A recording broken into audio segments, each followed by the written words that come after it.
Good morning, children. I hope you all have done your FA1 well. So let's continue with today's recorded classes. Welcome back to our recorded classes, and this is Pam Anna Rajshekar, your English teacher.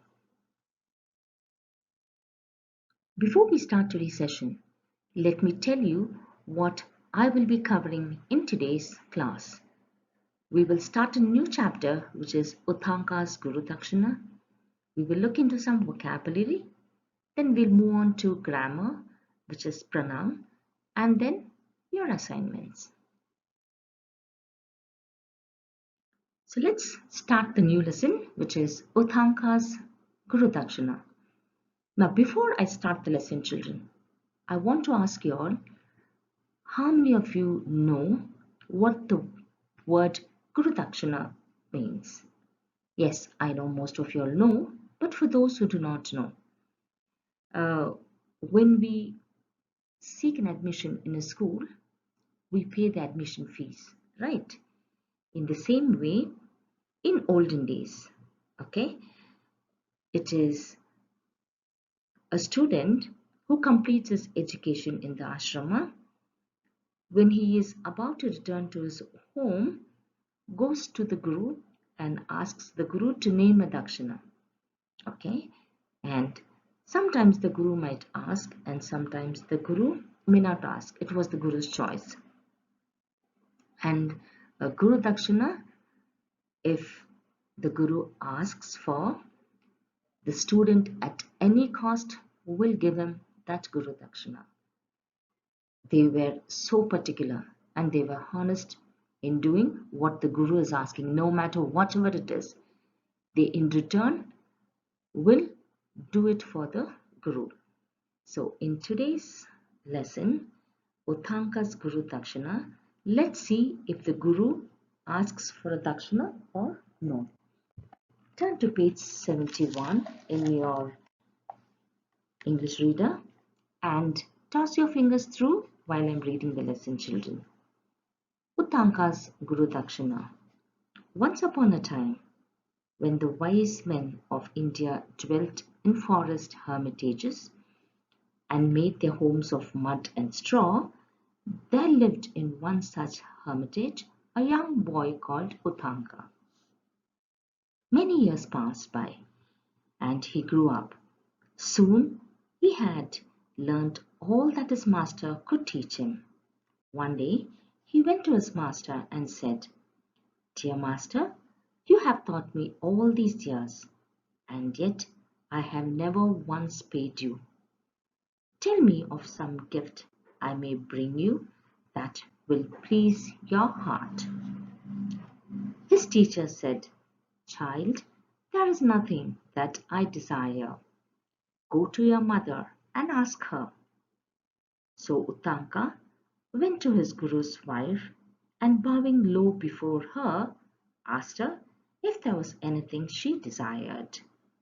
"Yes," she replied, "I have long cherished a wish to wear the earrings worn by the queen. So go to her and get them for me.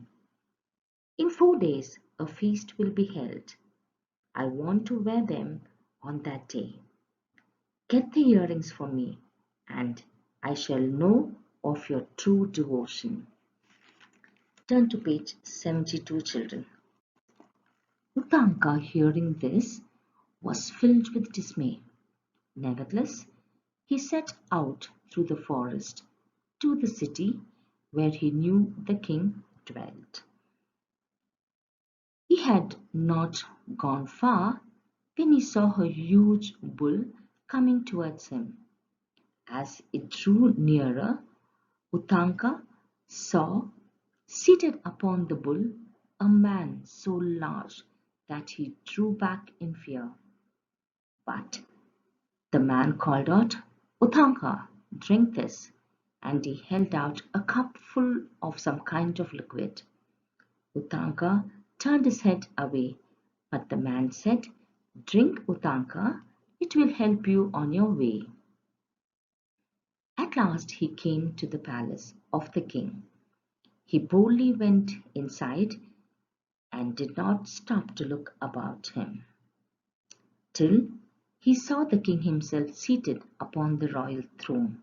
"Sir," said Utanka, bowing low, "I have come from a hermitage in the forest many miles from here. The mistress desires to wear the earring of the queen on the feast day, and if I do not take them to her, I will lose favor in my teacher's eyes." The king smiled kindly upon the boy. "You must ask the queen," he said. "Go to her chamber and ask her." Utanka went to the queen's chamber, but he could not find her. He went back to the king and said, "Sir, I cannot find her." The king looked at Utanka as he stood there, with the dust of travel upon his clothes, and his hands and feet dirty and stained. "Is that how you would go to the queen?" he said. Utanka felt ashamed. Washed and clean, he again went in search of the queen. This time he found her. The queen held out her hands, and Utanka saw the earrings sparkling in her palm. "You are a good child, Utanka," she said. "I give you the earrings willingly, but beware, these earrings have long been covered by the serpent king. Do not lose them." Children, we'll stop till here. I want you all to read the lesson and mark all the new words that you find in the reader itself with a pencil. All right? Let me explain the lesson for your children. Many years ago, there was this little boy called Utanka who lived with all the religious people in the hermitage. Now, hermitage is a place where all the religious people live. I've put up a picture, children. That is how it might look. So he was staying with all the gurus in the ashram, and after many years of learning, okay, he goes to his guru one day and asks his guru, "Master, you have taught me everything, but you have not asked me any money in return or anything in return. But I want to give you something as a guru dakshina, as a fee for all what you have taught." So the guru says, "I don't have any such wish, or I don't long to take anything from you, but go to your mother and ask her. Mother here is the guru's wife, and ask her, and she might, if she tells something, then fine." So then this poor fellow goes to the guru's wife and asks her. She in return says that from a very long time she's wanting to wear the queen's earring, and there is a feast coming in the next 4 days, and she wants to wear the earring for that feast. Now, no other go. Poor Utanka should get it for her, right? Because the Guru's wife asked. So Utanka starts his journey to the king's palace. He was very scared, but still he has to do it, right? Because in olden days, if a Guru Dakshina is asked, no matter what, they have to give. So while he was going, he sees a huge bull coming towards him. And as it was coming nearer and nearer, he could see a man sitting on the bull. It was so large, okay? The man was so huge that this Utanka got very scared. And the man was calling Utanka's name and giving him something to drink. But Utanka was very scared. He just did not listen. Then the man called him again and said, "Utanka, drink this. This will be helpful on your way." So Utanka was very obedient. He drinks it and goes to the palace. Finally, he reaches the palace and he sees the king sitting in the throne. So he goes to the king, bows himself, and he tells all what happened. So the king says, "We have to go and ask the queen, right?" So then Utanka goes in search of the queen. He goes to the queen's room, but he doesn't find her. He comes back again to the king and says, "Sir, I didn't find the king. I didn't find the queen." So the king says, "Will you go to meet a queen like this?" Your clothes are so dirty, your leg is not washed, you're so shabby. So Utanka quickly goes and cleans himself and once again goes to the queen's room. This time he finds the queen. Poor fellow, he goes and narrates everything to the queen. The queen was so pleased with him and so happy that he is wanting to give her earrings as a Guru Dakshina to the Guru's wife. So immediately what the queen does, she gives the earrings in Utanka's hand and says, Utanka, you're a good boy. I'll give the earrings willingly to you, but be careful. Even the king of snakes is wanting to have this earring of mine, so don't lose them.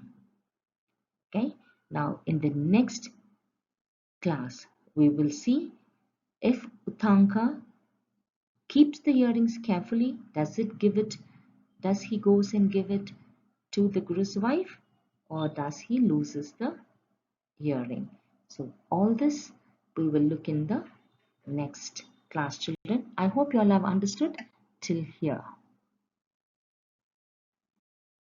Word meanings: hermitage, holy dwelling place; desire, to long or hope for; bowing, to bend a head or body forward; cherished, feel or show affection for; dismay, a feeling of shock and unhappiness. Let's learn how to frame sentences now. The first one, learned. I learned how to work out maths on my own. Wish. I wish I could see your little sister. Huge. This place is really huge. Fear. She trembled with fear. Help. We should always learn to help our parents. And now comes the most important part of a session, which is grammar. In today's grammar session, we will learn what pronouns are. I know most of you all know, but this is for those who do not know. Please pay attention to what is being taught. And for those who know, this is a bridge course. Children, we all know that what a noun is. What does a noun stand for? A noun is a part of speech that names a person, place, thing, idea, action, or quality. Let's see what pronouns are then. Pronouns are words that replaces nouns. It replaces nouns with words like I, me, she, we, they, who, that, yours, his, her, it, etc. Now, if it is a name of a girl, we replace it with she or her. If it is a name of a boy, we replace it with him or he, all right? Or if it is a group, we replace it with them or they. And for things, we use it. Hope it's very clear, children. Let's look at some example sentences now. Sunil can't attend the party. He has gone to his grandparents' house. Now here, in the first sentence, we saw Sunil can't attend the party. Now instead of writing Sunil again, we have used he. Let's look at the second one. Mala is a good storyteller. She told a ghost story that scared everyone. Sneha made some cakes. They look tasty. Here are some types of pronouns, but we will not learn all of them. In the next session, let's see what we will learn. And now it's my turn to ask you all questions. Are you all ready with a paper and a pen handy to jot down the questions and write the answers and send it to me soon? Or you can even pause your video and send your answers to me. The first one is, who was Utanka? Who was Utanka? What did the Guru tell him when he asked for a Guru Dakshina? What did the Guru tell him when he asked for a Guru Dakshina? The queen gave the earrings, but she told him something. What was that? The queen gave the earrings and she told him something. Who was behind her earrings? And I want you to give an example sentence for pronoun. Alright children, let me see who will be the first one to get a round of applause for me in the group. Now let's quickly recap all what we have learned. We did learn the lesson Uttanka's Guru Dakshina, page 71 and 72 only. I also taught you all some word meanings, and I also taught how we can frame sentences. Okay, and we also did learn what pronouns are with example sentences. Hope you all are very clear till here, children. And now comes your assignments, children. Children, please listen carefully to what is being said. In spite of repeatedly asking you all to listen to what is being said, you all still keep sending messages asking where to write your homework, whether it is in the reader or in the homework book. So listen carefully, children. I will be sending notes of Uttanka's Guru Dakshina, few question answers via WhatsApp. You will have to copy it neatly in your classwork book in a new page, the way I have written the same way. And for your homework, on page 77, where you have write a present participle in one blank. Okay, that is exercise on page 77. Fill in the blanks with the past participle. Write a present participle in one blank. You will do that. And on page 78, the prefix. So you will add a prefix, and these two you will do it in the reader itself with pencil. Once again, you will do this in the reader itself with pencil. Hope everything is clear, children. And I think you all have understood very clearly what is being taught today. And if you all don't understand, you all know what you should be doing. Call me or message me. So until we meet in next class, children, this is Ma'am Anna Rajshekar signing off. Take care. Bye-bye.